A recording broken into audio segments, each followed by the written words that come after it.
Oh, I've talked to Uhuru Kenyatta. I've engaged Uhuru Kenyatta. I've engaged Gideon Moi.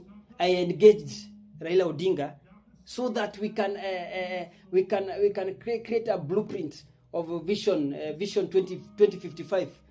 By 2055, Kenya will be a first class world. Kenya got resources. We have the human capital. Bullshit. Are you okay, Mr. President? Can you listen at yourself? Are you okay? Yes, it is true. Kenya took on a lot of, we have capital, but instead of you nurturing those capitals, those resources and whatever, you are looting.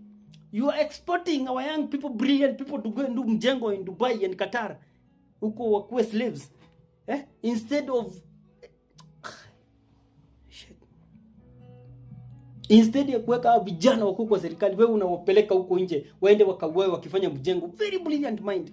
Instead of you doing these young people who are very innovative on social media, they know what to do, wewe unawaabduct, unawaua. Instead of resources zikuje zikuwe utilized na kila kitu, wewe ni kwenda kununua chopper, 7 choppers, 2 executive jets za campaign, wakati walimu 70 billion, wakati walimu wa university lecturers they only need 7.9 billion, wakati kuna capitation shule. Dynasty mbaya. Now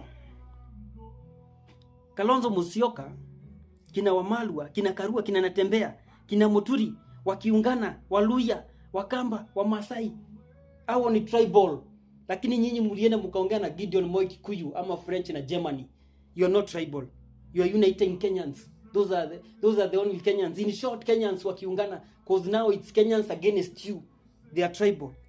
What are you telling you people? Kwani you William, you have set your mind that money will buy you anything. Everybody got a prize in this country.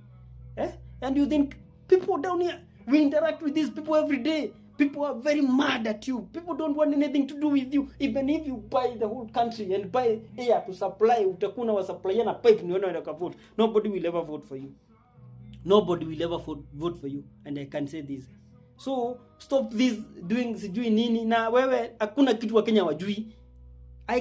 I tell you every day I go outside here. Mimi hakuna mali naendaga more than 100 meters without hearing a discussion of William, of Rigathi Gachagua anatufanyia vizuri, William Ruto, wananchi wanalia. There was a time nilikuwa kwa gari nikakumention, mzee akasema wewe ni umbwa. He was about 60 years. My friend, you have let Kenyans suffer. We are suffering. Watoto wanalala njaa, kila mtu analala, everybody is complaining. Si mwenye kona biashara,